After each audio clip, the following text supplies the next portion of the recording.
Arts Education. I'm Fred Lawrence, the Secretary and CEO of the Phi Beta Kappa Society, and we are delighted to have all of you with us today for what I know is going to be an extraordinary and a helpful program for all of us, and a really an enlightening one. You know, when Phi Beta Kappa was founded 244 years ago, they adopted many things, the motto from which we get our name, Phi Beta Kappa, but also the crest that we have on the key that's got 3 stars on it. Those 3 stars are for scholarship, which is not so surprising, integrity, which certainly makes sense as well, and friendship. That's the one we tend to talk about least, and I think maybe we should talk about most.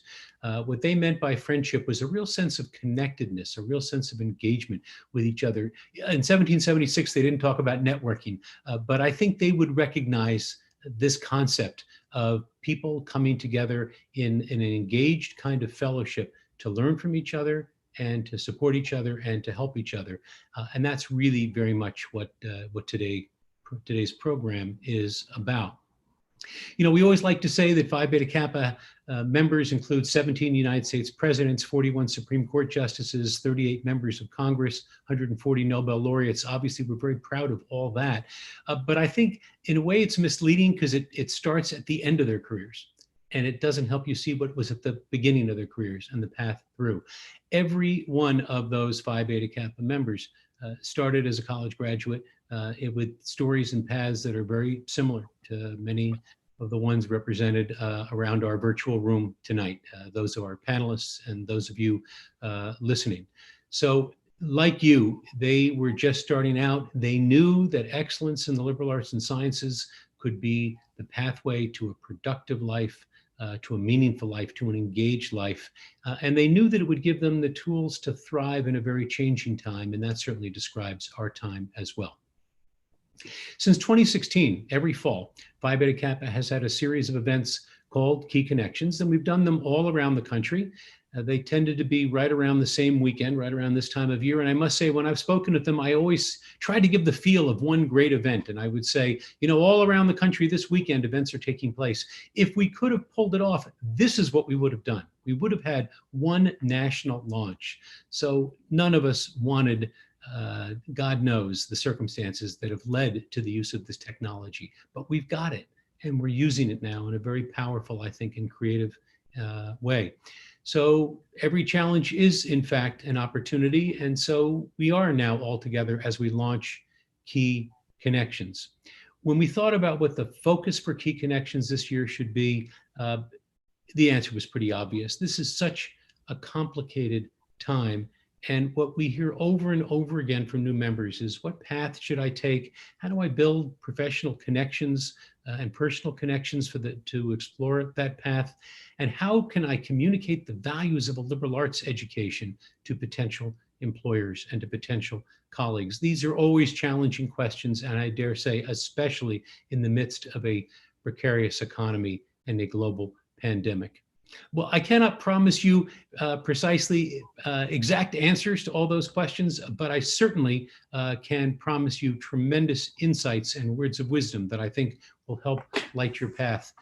And tonight and this morning and this afternoon and wherever you happen to be joining us, we are joined by 5 wonderful panelists. Our moderator, George Anders with LinkedIn, and our panelists, Naseemuddeen, Jarvis Sam with Nike, Kristen Lear from National Geographic, and Karen Sue with Spotify. So let me just say a word about each, and then we're gonna get on with the panel.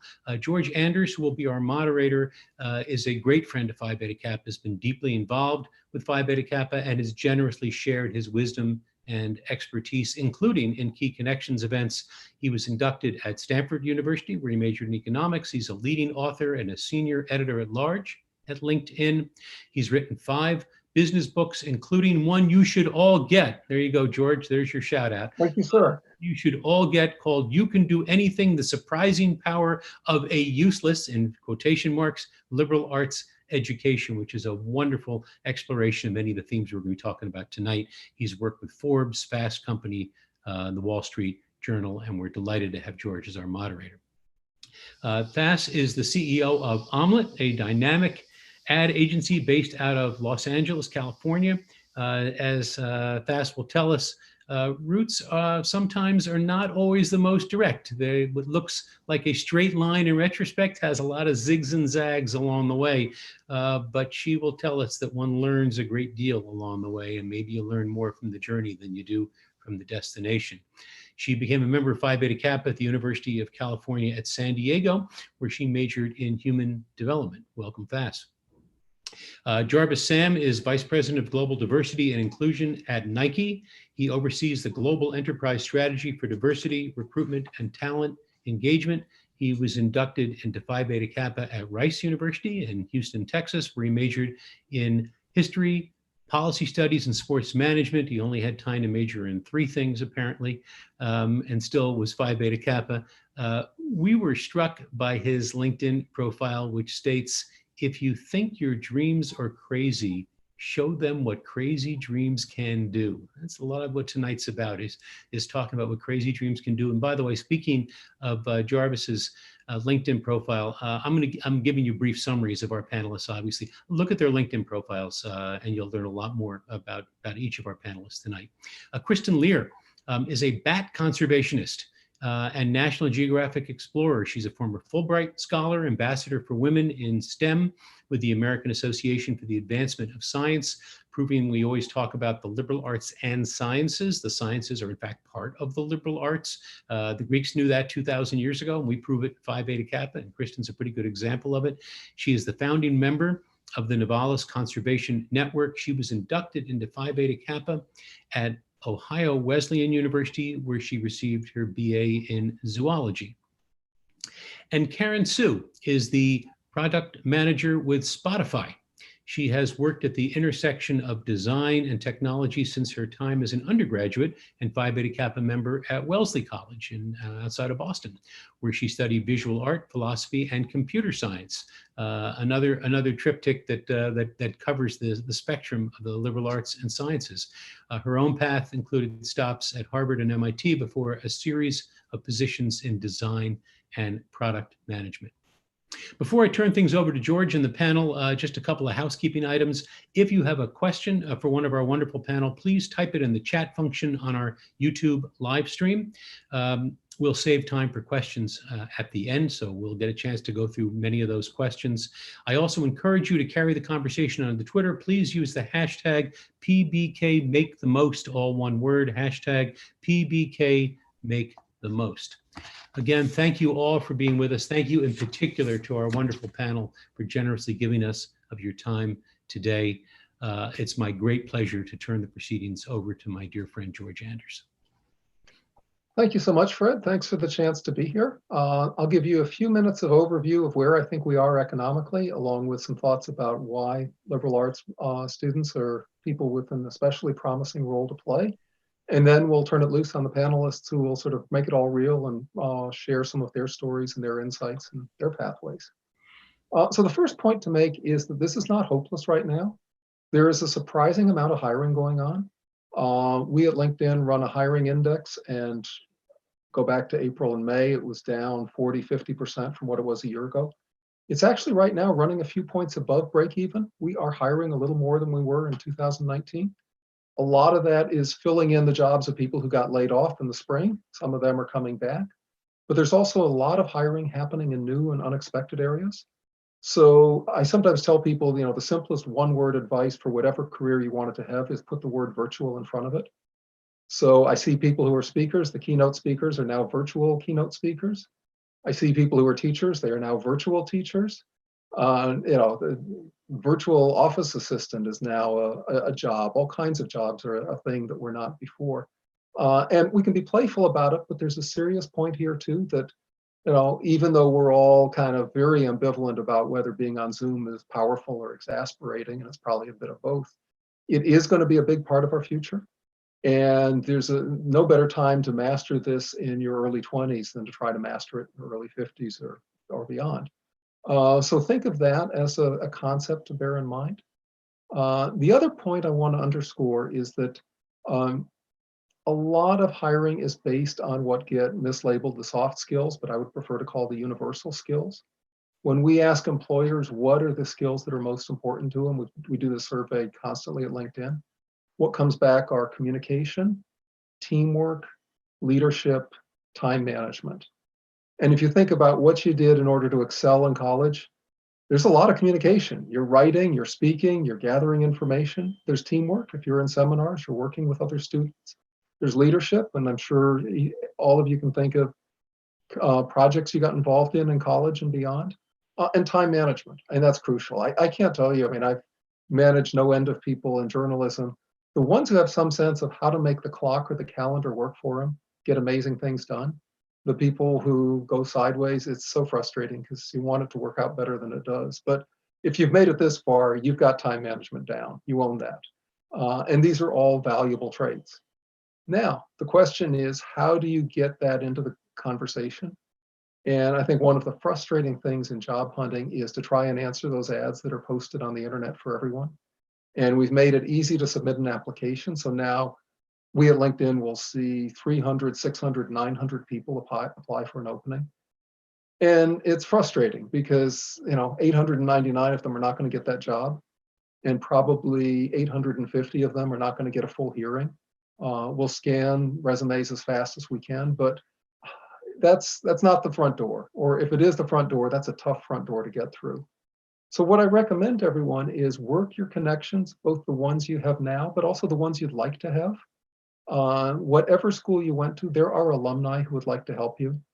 I will take a half dozen calls a month from people that I don't know from anyone except they went to a school that I went to, or they went to a school that my wife went to, or they went to a school that my kids are going to, or something. So there's a sense of community and caring for people and one another, and make use of that. Your professors are going to be good leads. Your classmates are going to be good leads. It takes a little bit of energy and courage to reach out to a stranger, but that's part of what we do. Those doors will open, and you'll be surprised how many people want to help you. And also apply for jobs that look a little beyond what you think you can do. Just this past week, I was interviewing someone who was an anthropology major coming out of the University of Colorado. She wanted to get into coding. She was self-taught. She went looking for software engineering jobs. She said her first big break came when she applied for a job that she was not qualified for. And they told her, you know what, you can't do this job, but we've got another job for you. Start that conversation. And once you get, I'm seeing other panelists nodding, once you get in the door, once you get that first point of contact, that's an opportunity to talk yourself up. I would add too, there's studies saying that men will apply for jobs when we have 60% of what's needed. Women will apply when they're in the 90 or 100% zone. You know what? 60% sometimes works. I can't guarantee it, but it's worth a shot. If you see an organization you want to work for, if you see a project that's appealing, even that first no sometimes turns into a maybe. I worked for a lot of years at the Wall Street Journal, and there's no end of people that we hired 2 years after they first applied to us. And we would give them a roadmap. We'd say, here's what you need to do to come back and be a real candidate. And the ones that did became real journalists and prize-winning journalists and real stars for the organization. Moving beyond that,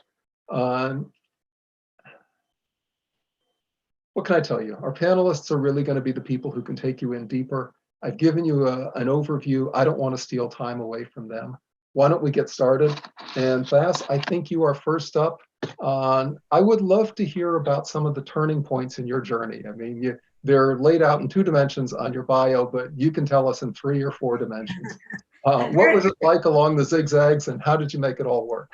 It is a multi-pronged kind of zigzaggy path to where I am now, and something I'm really proud of. And honestly, I look back on it and I'm like, I wouldn't have changed a minute of it. But I think the key word throughout my career and education has always been interdisciplinary. And I think when I think about the liberal arts education that I got, that's where that was born. And that's where my curiosity around a lot of different kinds of things started to blossom. But I had no idea I was going to go into advertising when I was an undergrad. I honestly didn't even think it was a career path. So as I was kind of going through my college education, a lot of it was thinking in anticipation of being kind of I was going to go into child psychology. A lot of my background was around early childhood development. So I thought my path was clear. And I think that was really where that first intersection happened, was close after graduation. I was working as a preschool teacher and a figure skating coach. Don't ask me. This is just the way my life unfolds. I'm also Canadian, so that's just supposed to answer itself, I guess. But relative to kind of all of these different interests that have come together, I loved education. I loved kind of, again, bringing knowledge to the next generation. I'm like, this is going to be an incredible path for me. I got 6 months in, and I don't know how. I have so much respect for preschool teachers, but having to wrangle 3-year-olds all day was a real challenge. So then I got into advertising. I did it all over again. I'm kidding. We're all adults here. But it was a skill that, again, I was able to pick up on and really kind of, there were new skills that came out of that experience, but I knew I needed something more. So I went into my MBA. I went into an MBA program. Again, as an interdisciplinary learner, I didn't really know where I was going to land at the end of it, but I thought that the expansion of skill set would be really helpful. And again, open a lot more doors. And as a graduate, I will say one of the really challenging things was seeing a lot of doors open and not really knowing which one to go in. So one of the things that I found, again, one of those impasse moments was in my MBA program when I started my first internship. It was at an advertising agency. I happened to be working on a textbook. I was a grad assistant in the marketing department. Again, it's just sort of, marketing was never even a thing I thought about. I was a really good consumer. I was always interested in the psychology of buying, but it was always kind of implicit to what I did versus thinking it was ever going to be a career path. And I landed kind of my first role, and it really was from that internship. They offered me a job as a strategist. And at the time I'm like, great, I have a job when I graduate. This all lines up. We'll just give this a go. And what I started to find in the role of a strategist was I was starting to be able to pull on a lot of my previous experiences, whether it was consumer behavior, psychology, development, and also things like economics and finance, and really starting to pull it into a package that started to feel really authentic to me, which was sort of a bit of the left brain and the right brain working together. So having that world of creativity, but juxtaposed and balanced with the science of business. So I think that's where stuff really started to come together for me. And from there, I've spent most of my career as a brand strategist at various agencies in the area, from agencies that are really small and nimble through to bigger ones as well. And for me, a big part of this journey has been about, again, just being an interdisciplinary kind of learner. So when I went into different kinds of agencies, I had a good skill set around being able to adjust to new surroundings, adjust to new kinds of problems that I was being faced with whether it was clients or the kinds of organizations I was in. So I think that flexibility and malleability that you get through your liberal arts education, coupled with that innate curiosity, is something that is so valuable. And I think as I talk to folks graduating college now, it's something that I look for. I always look for that spark and that kind of innate curiosity about, well, why does it work that way? Or could it work in a different way? And I think that to me has been such a powerful tool from kind of my go with liberal arts. Fantastic. No, that's a great overview. And in fact, I want to pick up on one of the themes you identified, that interdisciplinary approach, as we swing the microphone over to Jarvis. With your background, having majored in both history and sports management, I would love to hear how you drew on each of those as your career went forward. And I'd also like to toss one other thing in the mix. You've done a great deal of work on the hiring side and talent acquisition. And any perspectives you want to share about who are the candidates that stand out? What's the difference between someone who gets hired and someone who's told, thanks for playing? That's going to be gold for the rest of us. Awesome. Most definitely, George. And thanks so much to the Phi Beta Kappa team for having me. Very, very excited to be here today. As mentioned previously, my name is Jarvis Sam. I always knew going into Rice that I wanted to study in the liberal arts. For me, it's this desired approach for continuous learning, the sharp focus, as Frederick mentioned earlier, on communication and collaboration that are so intrinsic to what the liberal arts and what a liberal arts education brings. Even the foremost experts in spaces like psychology, history, philosophy, etc., never end up learning the entirety of the practice, which means there ends up not being a finish line for what growth development and constant learning actually looks like. So upon entering Rice, I initially knew that I wanted to be a history major. The idea of discovering and unpacking the experiences primarily of marginalized communities or in studies or areas that often aren't seen in the US was so prime for me. You see, for example, my sophomore year, I actually spent at the University of Hawaii. Instead of doing the traditional study abroad approach, I went almost abroad, as they call it, and studied the history of Hawaii and understanding the connection to US Civil War history and how that parlays into conversations around what true Black or African American history looks like in this country. From there, though, after 2 years of direct engagement with the history department, I found a strong engagement with the space of policy studies, knowing and understanding public policy practice, both on education and academia, as well as in workplaces, of how big topics like complexities of race, gender, sexual orientation, military status, and so much more plays out into an individual's identity. From being able to evaluate that through a legal perspective, through the perspectives of sociology and psychology, it took me a long way in learning and understanding what I knew at the time would be my pursuit of going to law school. I'll go ahead and spoil that story later. That didn't happen. However, by the time I got to my junior year and had completed a good amount of coursework in the sphere of law and society, as well as in history, something else was nagging for me. And I ended up finding the niche in sport management. For me, sport management presented an opportunity to actually focus my attention on an industry and learn and understand all of these various areas and dynamic that I had uncovered, the core skills and competencies that I learned through history and public policy into a clear area. And thus, by taking a variety of different courses and objectives in that space, it definitely contributed to what my liberal arts education was. But all of that was underpinned by the fact that for 12 years, I can learn to high school, and of course throughout my collegiate career, communication was always something so prime for me. And so I was a forensicator. I competed in professional speech and debate for 12 years and then ended up coaching for 3 years after undergrad to help position, condition, and develop what the art of effective verbal, intercultural, as well as cross-cultural communication looked like. Taking all of that into account, I did what anybody would do. I became a management consultant. Yeah, didn't work out so well. So I love the firm. Deloitte's an absolutely incredible firm for growing and building analysts and consultants. Did that for a while, but best career advice that I always give to folks that are up and coming in their career, be comfortable quitting. If the job is not right for you, don't do it. And so I love the staff, love the team, realized very early though that some of the rigidity of structure that can often come with management consulting, what the growth trajectory actually looked like, didn't necessarily parlay to the experience and the kind of free-spirited approach that my liberal arts education had taken me to. So I quit. And I do still work with the Deloitte team a lot on some consulting projects at Nike. But in leaving Deloitte, I actually found a big area where I was passionate about. I joined Google and began work in the diversity and inclusion space.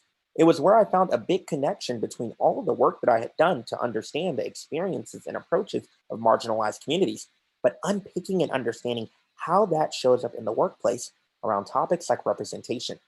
After working at Google in Austin, Texas, Mountain View, California, and Sao Paulo, Brazil, building out different approaches to how we think of the Afro-Latina aesthetic, etc., I then made the transition to Los Angeles, California. After doing the big company experience, I wanted to get some startup experience. And so in 2015, joined a startup, which at the time was a very small company that people just happened to play around with disappearing messages, Snapchat.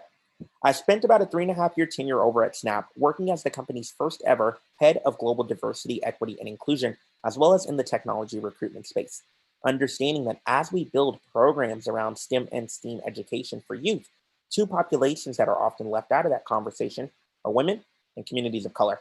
And so my goal was to create access points. And so as we grew the company from me being employee 498 to over 3,200 people by the time I left, the goal was to facilitate that into the infrastructure of what the company was, what it represented. But anyone that's worked at a startup can tell you that doesn't last too long before the burnout becomes far too real, especially in LA. And so in 2018, I made the switch, moved up to Portland, Oregon, and joined Nike to build out the company's first approach to diversity recruitment programs. And so I constructed a team that focused on talent engagement, talent experience, and global sourcing, so the engagement of passive talent, for opportunities at the company.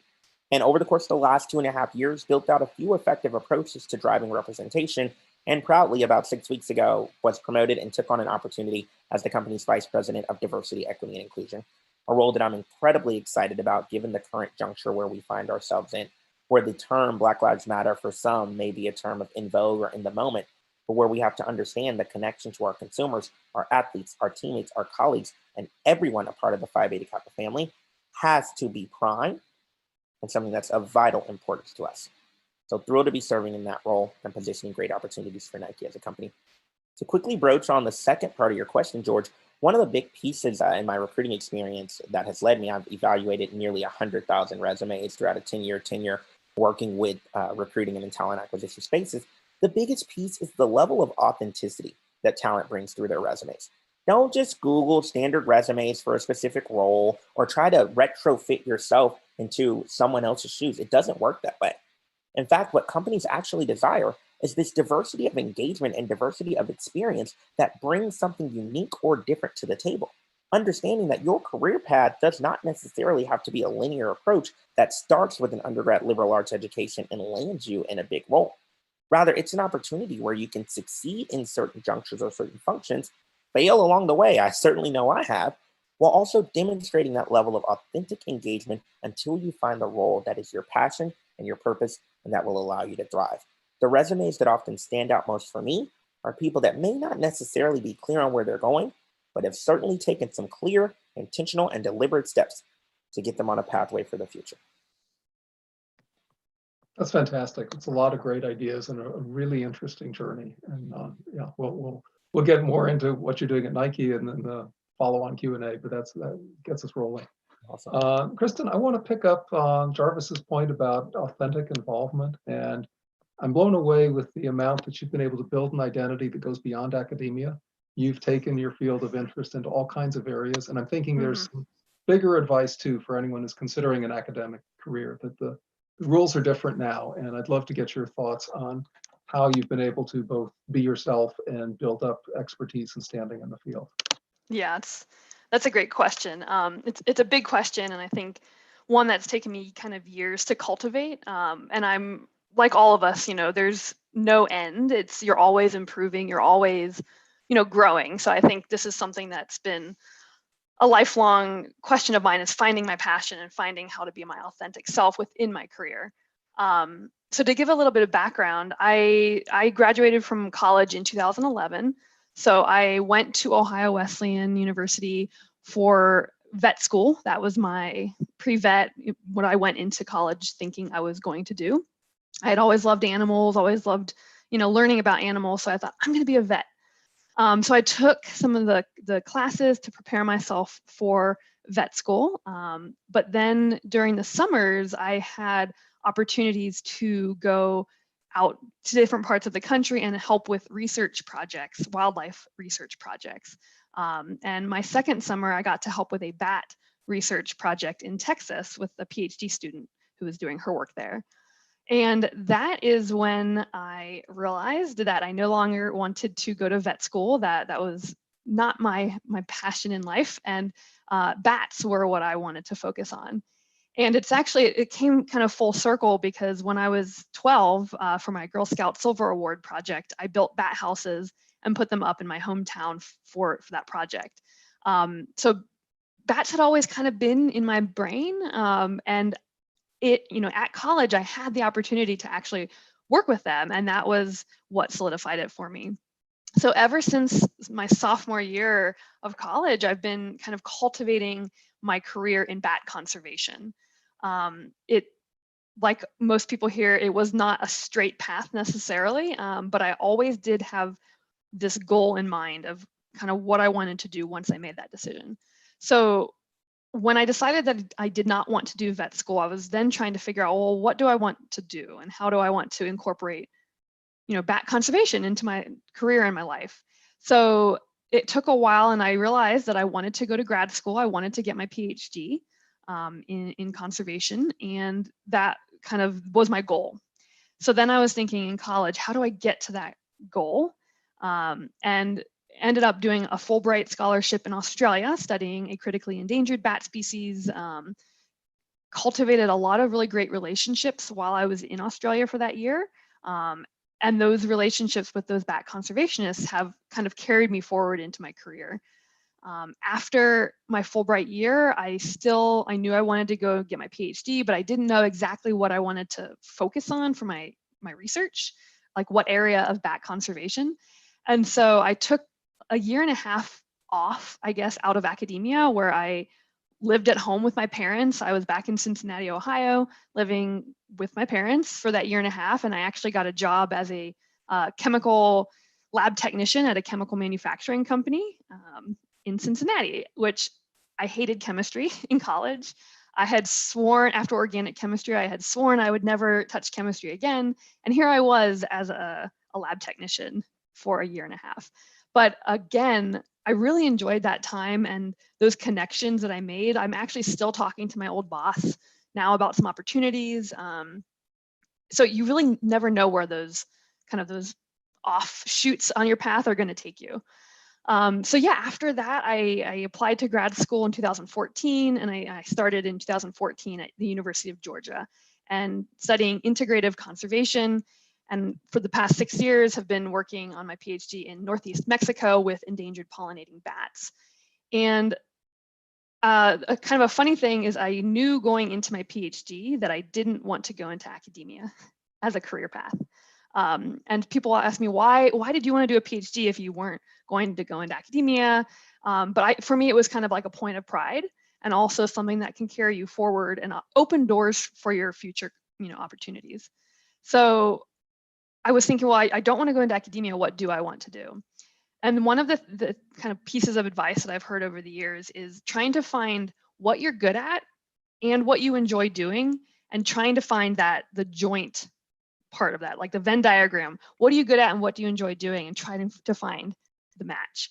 And so I've found my match is outreach and education about bats and bat conservation. That's kind of my passion. And so I've spent a lot of time trying to find opportunities to pursue that passion. There's a lot of great work now with virtual, obviously virtual engagement. There's a lot of doors to open there to reach new audiences. But this is something that I've tried to cultivate over the years. And right now I work for Bat Conservation International. So I just started a couple months ago after finishing my PhD. And I'm leading a kind of a binational effort for pollinating bats, which is kind of scary, going from grad school to now being in charge of this big binational effort between the US and Mexico. But it's very exciting. And I think the liberal arts education that I had really propelled me into this. I know we were talking about the soft skills or those universal skills earlier. And those universal skills are really, I think, what make you stand out. Public speaking, being able to connect and communicate with people, being able to interact in a team. These are all things that I got from my undergraduate education that I know, I'm sure a lot of you have had experience with too. So value those experiences as you move forward. Thank you. Thanks. No, that's a great summary. Karen, I'd love to hear about your journey as well, and single out any elements that you think would be especially instructive. Hi, everyone. I have to say I identify as a late bloomer, and I did not have a job lined up after college, and I did not have a job lined up after grad school. And for many years, I felt like I didn't know what I wanted to do or what I was good at. And I am here to say that it is okay not to know, and that if you keep experimenting, you will get closer. And I feel like I am very grateful for all of the zigzags that I took to help inform what I wanted to do today. So taking you through my experience from college. During college, I was at Wellesley, a liberal arts school, and I studied computer science, visual art, and philosophy. And I used my internships to explore different types of roles, from software engineering to user research and user design to briefly advertising. And when I graduated, I didn't have a great sense of what I wanted to do, but I knew that my skill set and my portfolio were around tech and around design. And that was generally the area that I could probably get a job in. If I just moved to San Francisco, the hub of tech, I could probably find something. And so I moved there, found a contract job to pay rent while I talked to companies. And my contract job was a 1-month engagement with a e-commerce company doing user research and design. And at the end of this month, there was an all-hands meeting in the company. It was like a 50-people startup. And during the all-hands, people were like, you know what we're really missing? We need someone to connect the different departments, and we need a product manager. And having never been a product manager before, I was like, maybe I could give it a try, because I have had experience in engineering and design and a little bit of business. So I feel like I could translate between these perspectives, and I could synthesize the perspectives of each of these teams to be something that can unify the entire team. And so that's what I ended up doing for 1.5 years. As time went on and as I got better at this role, I realized that I wanted to explore different types of problem areas. So in e-commerce, it's great that it's consumer focused, so you have really quick feedback loops. Like you can test a design right away and see the customer behavior change right away. It's also great because it had a very focused goal. Like all day, every day, I was basically figuring out how to optimize for the e-commerce conversion funnel. Like how many people landed on the page, how many people clicked on this page, and how many people ended up checking out, and how do we increase the conversion rate at each step. But I think after doing that for a while, I was wondering what other kinds of problems I could try to apply my skill set to. And at the time I was, there was growing homelessness in San Francisco, and I was seeing a lot of it every day walking to and from work. And I wanted to figure out how I could apply my design and tech skill set to work on more societal problems. And clearly, like building an app for the homeless is not going to be the entire solution. And so I went to a Master in Design Engineering program at Harvard, where I learned about the tech, like information processing. I learned about the design, like policy design, systems design, and I learned about policy and economics and business. Basically, again, a liberal arts education, but in master's form. And I also used that time to explore different types of org structures. So after working at a for-profit startup, I wanted to try nonprofit orgs and government orgs, because I felt like those orgs were designed to, focus on social problems rather than, be beholden to their stakeholders and, like profit. And so I did. I experimented. I figured out what worked and didn't work for me in those orgs. I tried to start a design consultancy with a couple of friends in grad school. I worked with one other person on a startup and got some funding and took that for a couple of months to see if we wanted to build something from scratch. And in the end, I just based on what I felt like I needed to grow the most, I felt like I needed a big company where I could focus on the problem area that I'm most interested in, which is like knowledge management and information management.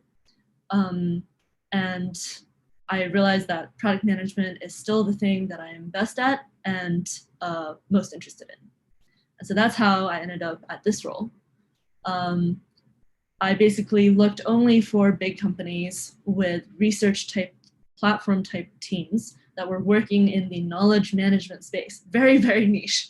And then I went into each role to see, whether I would actually be a good fit. And of the ones, like maybe 2 or 3 that I thought would be a good fit, I went to talk to the team or found whoever I could that was in a related area or talking to that team to figure out, whether I was actually a good fit. And that's how I ended up at my current role. And I love it.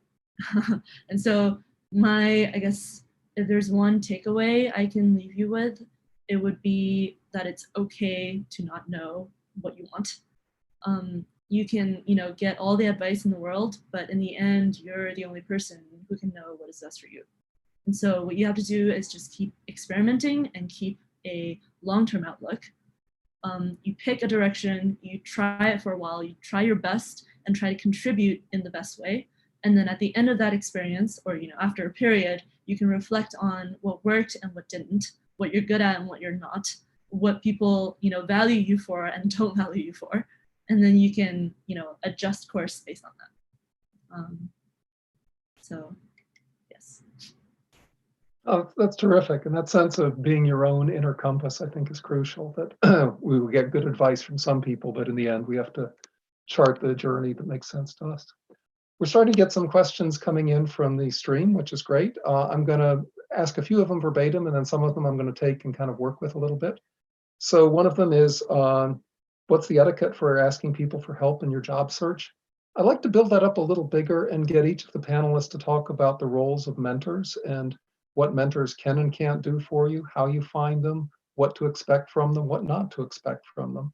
And we'll mix up the order we do it in. So Kristen, if you'd be willing to take a first shot at it, that would be definitely. terrific. Yeah, so mentors are a big component of my job search. So kind of the way I approach things moving through grad school and trying to develop a career after grad school was networking, during grad school at conferences, via email, trying to make these connections. So a lot of what I did was talking to senior people in my field, just kind of reaching out to them, and those conversations eventually led to some opportunities, for example, to present at meetings of the organization, like at BCI, for example. And just staying in contact with those mentors throughout your time, I think is very important as you're trying to cultivate these relationships. And I think in terms of the relationship, each mentor and mentee relationship is different. It really does depend on the two people that are involved. But if you make what you need clear, and you ask questions, I have found that people are, they're busy, but they're most of the time very willing to answer your questions and help you. So it's kind of being proactive, I think, is one of the key things in life in general, is being proactive and reaching out and asking the questions that you need, and following up. You might not hear back right away, but trying to navigate those relationships takes communication. Terrific. Jarvis, I saw you nodding at a couple points there. I'd love to get your take on it as well. Yeah, mentorship is so incredibly powerful. I've had the pleasure of both being the benefactor of having really great mentors throughout navigating my professional career, as well as serving as a mentor continuously. And, in looking at the literature, and we obviously are in the process of continuing to build mentorship programs more structured and formalized at Nike and at previous companies have as well. Literature has such a really great component to it. The biggest piece that I've seen previously identifies it as the 3 C's of mentorship. Initially looking to the idea that this person is a consultant. It's someone that you go to that can provide you insight and support into how to effectively navigate your career. And so that's why the mentor selection process is so critical, because it needs to be very relational in nature. You don't want it to just be a one-way street where you're talking to this individual and you're like, help me learn more about my career, or what should I be doing? But there should be a bilateral form of communication where you're also providing support, thought ideation, etc., with that individual. And so when you think about the best consulting projects, you go to this individual when you're at crossroads or moments in time where you really are thinking about what makes the most sense. And that's why this sustained relationship over time is critical, because they can help you reflect on previous decisions that you've made, previous context that you shared, when you're in sometimes less emotional states than even in the moment where you're at that crossroad. Big C number 2 is the idea of being a counselor. So you move away from the heavy, logical approach to decision making and into more of an emotional support space. And that's where mentors have been so critical for me. From my speech and debate coach in undergrad to previous bosses that I've worked with, to folks internal and outside of the company that I'm working at, having that emotional support as you're going through massive transition points throughout your life, or simply need guidance or advice on how to handle a situation in a moment, like a performance review, a promotion, changes within your job, or the selection of your new job opportunity. This person or persons serves a critical opportunity for seeking that engagement. And then, of course, last but not least, the final C, the idea of a cheerleader. Oftentimes, it can be so difficult for us in navigating workspaces and workplaces with decision making, especially when we're early in career or making a transition throughout our career. And sometimes it just helps to have that person to tell you, you got this. I've seen you succeed previously. Even when you've had areas of opportunity or stumbled previously, you've succeeded past that. You've navigated your career in a far more effective manner. And so by having someone that can act as a consultant, a counselor, and a cheerleader for you helps you build a new perspective or new approach on what's truly possible. Now, as you navigate the workplace, you'll notice that term mentorship is sometimes juxtaposed by the idea of sponsorship, an individual that typically enters in a moment in time to help you with very intentional moments or intentional scenarios for career growth and development, typically in the form of direct professional development or a promotion. The distinction is a mentor is more of a long-term, long-standing relationship. This individual can be inside or outside of your company, from your academic institution or not, but it's someone that, because they have your best interest at heart, is going to build areas, opportunity, and that relational traction to ensure that you're successful. Fantastic. Thaz, I'd love to turn the microphone over to you and get some additional thoughts too. Yeah, I feel like I was so fortunate to have some really excellent mentors along the way.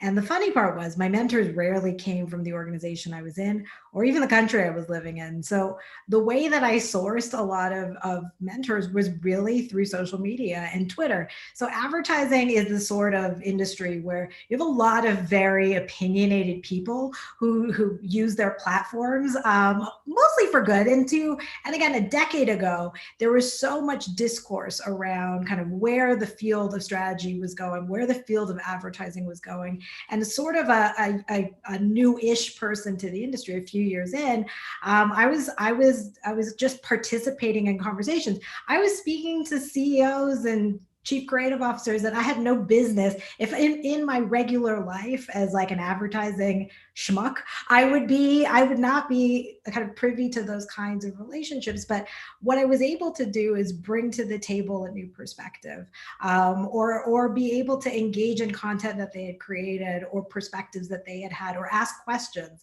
And the forum of social media was such that it was already kind of to what Jarvis was saying, is about creating sort of there has to be some sort of symbiotic relationship. So everyone's getting something out of it. And, for on their side, there was a new perspective, maybe something that they hadn't heard before. And on my side, I was like, these are the titans of my industry. And for some reason, they're listening to me and responding to me on Twitter. And it was a real, and again, social media was a different place 10 years ago. I think there was a little less noise. And I think it was a little easier to get your voice heard. So I definitely was, that was a great moment for me and a way for me to use it. But I met some incredible mentors who helped me throughout my career.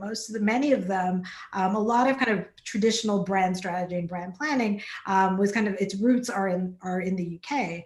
So I ended up meeting a bunch of really interesting people who have kind of served as, I always call it, your sort of like board of directors. I have a wonderful friend of mine who introduced me to this concept where there comes a point in your career that you need to start creating your board. So it's not necessarily, it goes kind of from the mentor role where you're still learning and there's that value exchange to a place where you need to be able to have those conversations. And as you get more senior, how do I, you can consult your board. And again, it's a loose term of people that you trust and people's opinions will matter to you and have the experience that you really respect. But I think I think having some of those folks now transition into my board, and I still need mentorship. And you can be a CEO, and one of the most important, you never stop learning. There's so much to learn from. As a mentor to some folks, I feel like I get more out of it than maybe they do, because learning from the next generation, particularly folks coming into advertising, I talk about this all the time, particularly relative to a lot of like diversity inclusion conversations. The language that they have is so much more natural for even for myself as kind of older millennial. It is, it's something I have to be very conscious of versus, the lived experience of folks coming up right now. I take so much out of that. I learn so much from mentees that I often ask myself, which seat am I actually sitting in? So I think there's some real value in that, and really being able to establish those kinds of relationships with people. It's not easy, I think, particularly again in a busy world that we live in.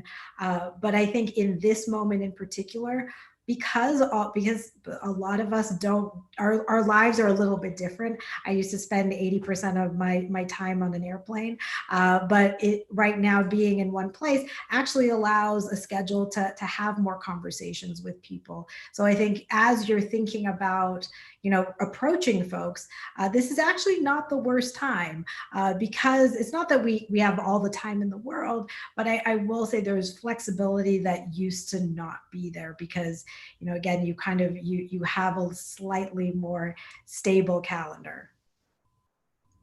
Fantastic. Oh, that's the board of advisors concept, I think, is really powerful. And in fact, I've found with people that I'm advising, sometimes the best thing I can do is introduce them to other people. I can't solve everything for them, but I know someone they should talk to. And so that can be a really valuable thing, I would say, as you start to get to know people who can be helpful to you. Work their contacts too. We're often eager to share, and that feeling of bringing someone into a community can be really powerful. Yeah. So we've got an interesting next one that's come in.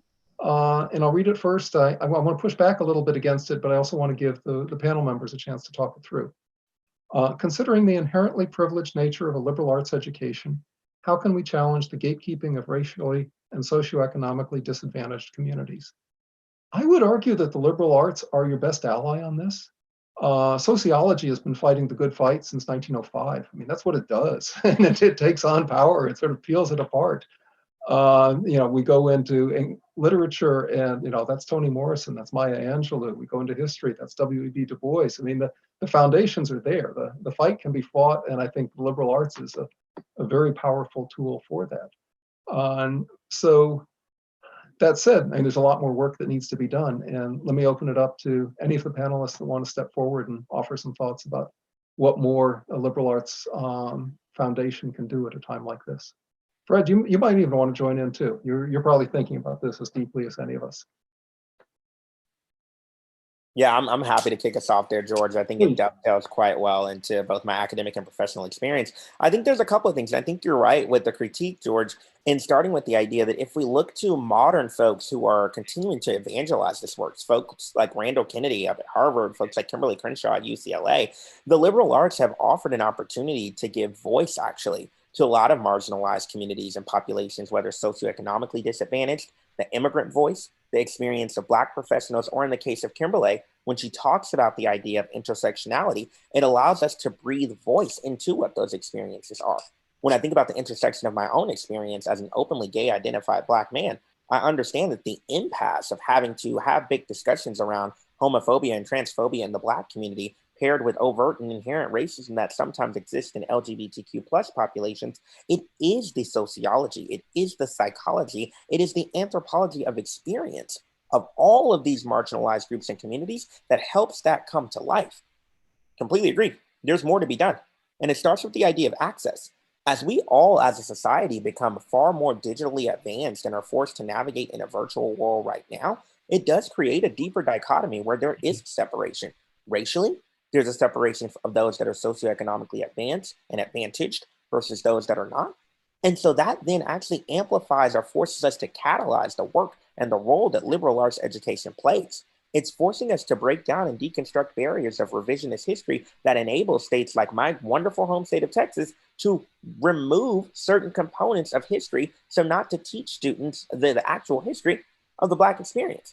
It is unraveling conversations that enable people to continue to say things like, well, you should respect a certain party because Lincoln was indeed a Republican himself. It is us forcing the conversation to say, let's learn and understand the trajectory and how these conversations in sociology and social sciences and humanities has actually changed to shift our own mindset and opinion.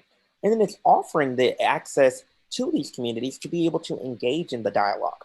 Oftentimes, and this is a critique that I have of liberal arts myself, it can come across as a very one-way form of communication where you are taught the practice of, or you are engaging with in reading, in digital media, in digital platform. And yet that dialogue for how we actually think about the impact or experiences of these communities directly is not often seen.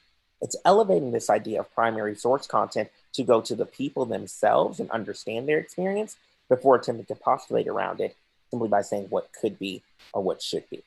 And so I think there's a long way to go, but as long as we keep a lot of the voices that are on this panel today actively involved in this conversation and evangelizing the work in the right way, I think that liberal arts will actually be the underlying element that will allow us to make great aims in the future. Fantastic. George, I think Jarvis got it just right.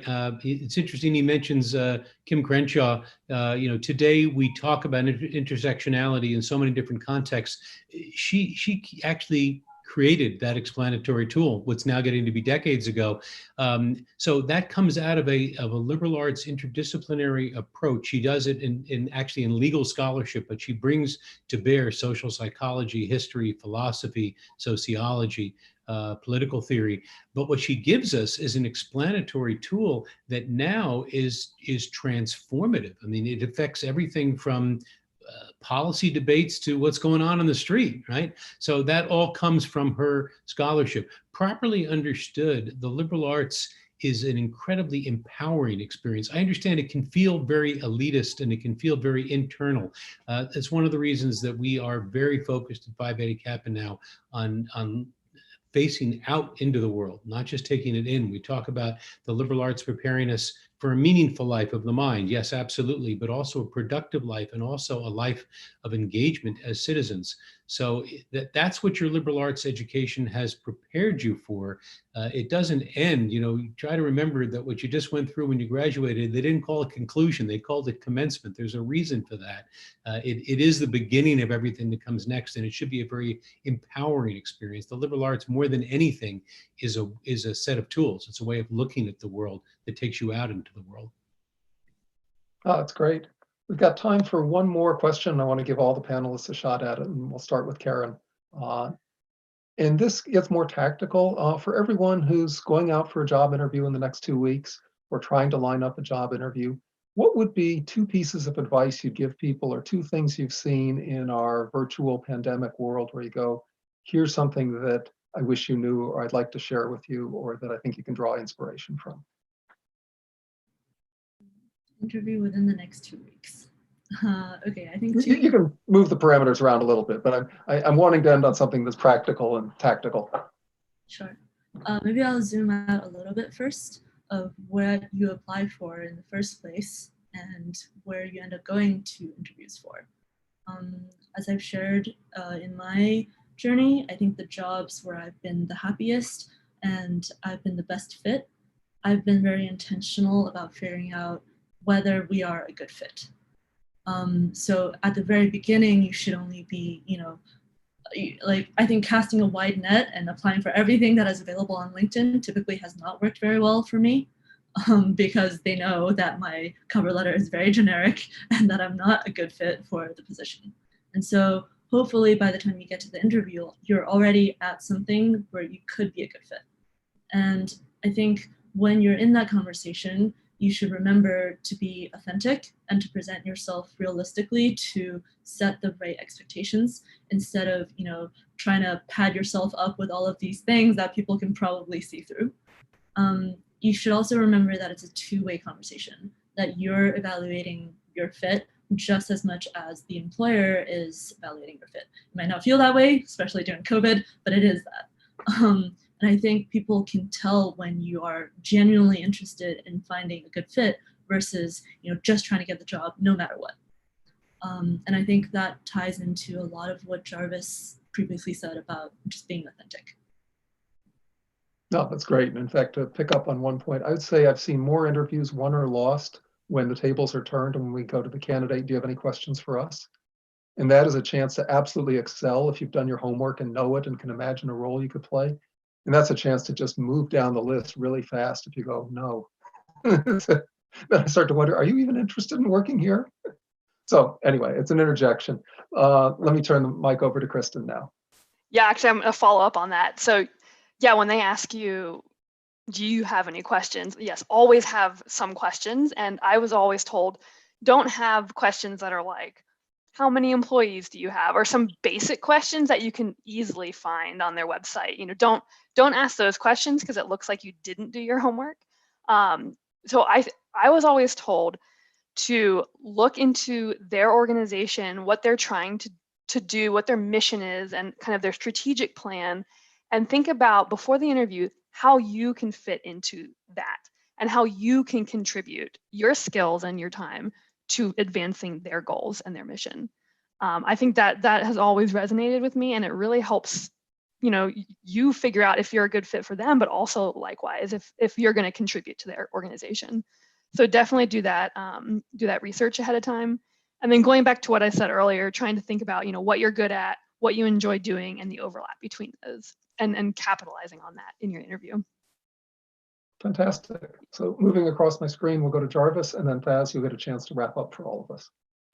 Perfect. Thanks, George. Yeah, the first piece for me, I think the current moment in time that we found ourselves in positions us with a really big opportunity for you to figure out how the company positions its own mission and values. Right now, as we're navigating a global pandemic with COVID-19, as well as continuous racial and social unrest here in the United States and abroad, take a look and see how these companies are responding in those moments. See if they have an openness to virtual working. Are they positioning opportunities for their teams and their staff to still draw upon that connection and collaboration that is so critical to effective and productive work? But second, ensure, are they actually making public statements about topics that you might care about? Are they standing in support of LGBTQ plus rights? Are they making statements in support of the current need for discourse around racial injustice and social injustice? And are they positioning their employees into spaces of power to actually have those big conversations? We're in a moment in time where you just have the opportunity to evaluate and assess companies far different than beyond their balance sheet or how well they're doing or showing up as a big brand in the marketplace. And so definitely take full advantage of that. The second big piece is remember all of the great things that made you special in high school and college. You worked so hard to develop these extracurricular activities that were even outside of your liberal arts education. Take full advantage of that. One of the things I realized when I got 10 years into my career and looked back is that I neglected certain attributes like dance, volleyball, all the pieces that made me interesting, quite frankly, going into interview processes, into conversations that ultimately played a role in this dynamic point of view of a person that got me into college to begin with. I had neglected. Don't lose sight of those. Make sure to still carve out time of the 168 hours a week that we all have to take advantage of. Figure out what of that is going to be for the job, and make sure to keep that approach that truly makes you well-rounded. It'll make you better at work, and it's so critical, particularly during these times. That's great. Thaz? I love that. I think you guys have all covered so many important points already. I think for me, two big parts are one being intentional. I think and making sure that being present and intentional, particularly in this setting, can be really challenging. And I think making sure that engagement level is always there, and thinking through kind of where, you know, why are you going on this? Why are you interested in this company?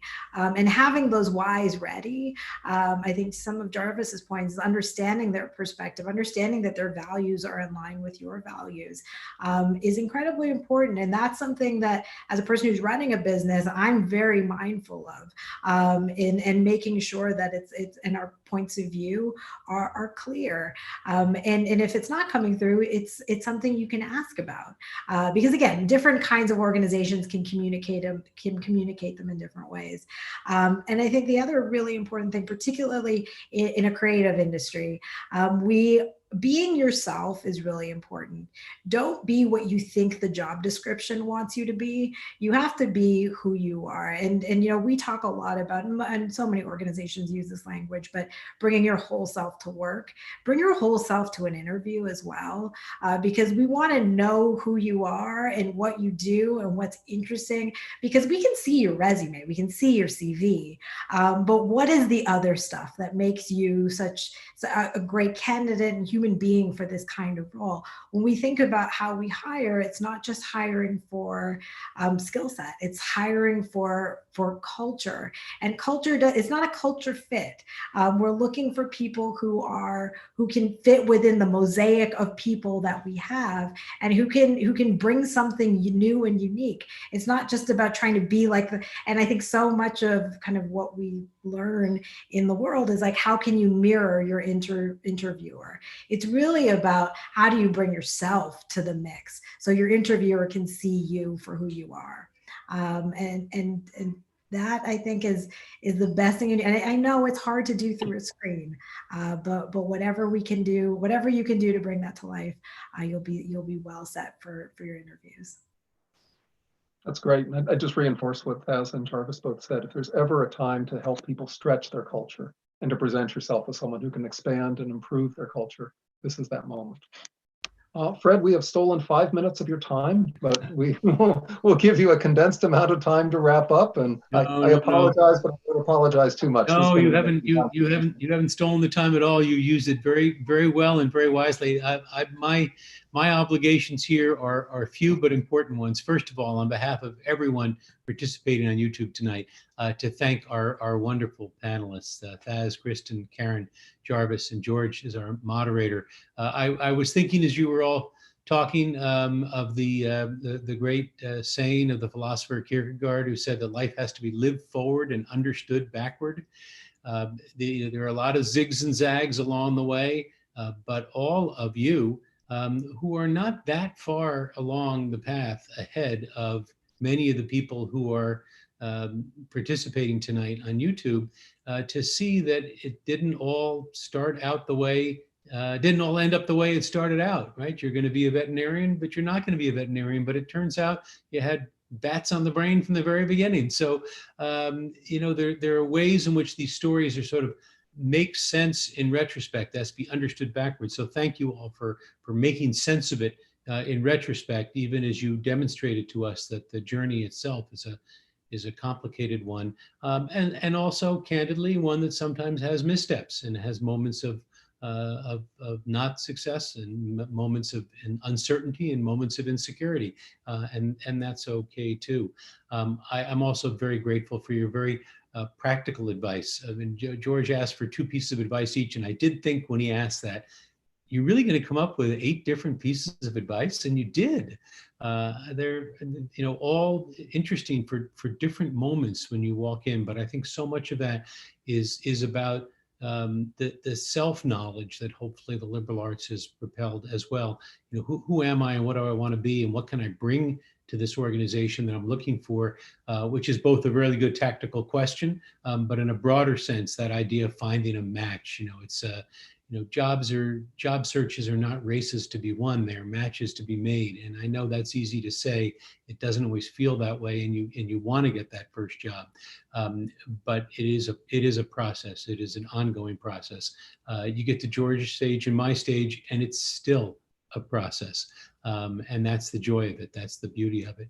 So thank you all for what you brought to this. To all of you watching and participating today, please stay involved over the coming weeks and months. Well over 20 of our Phi Beta Kappa regional alumni associations will be hosting additional key connections events that will be built on this whole idea, this whole program. Once upon a time, it was particularly important what geographic area you were in. For the near term, that's a little less important since these things will be virtual.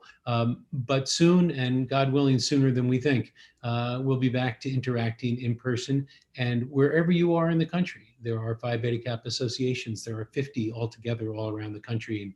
And the opportunity to engage with people who are at your stage of career and people who've been at it a lot longer and being able to work together. Clearly, one of the takeaways from all of the programs, really from the whole Phi Beta Kappa Society, is the insight that none of us is as smart as all of us, and what we can bring to the process of learning from each other and with each other, which really was the essence of what you did as undergraduates. That was, in a sense, practice for everything that comes now. The ability to keep that learning and keep that engagement. Phi Beta Kappa is not a credential that you earned in the past. It is a society to which you belong in the present and the future. So I encourage you to find ways of engaging in your areas, in your professional pursuits as you go. Thank you so much, all of you, for being with us today. And I look forward to the opportunity to continue to engage and who knows, the opportunity to meet many of you in person in the not too distant future. Stay safe, stay well. Thank you for being with us today.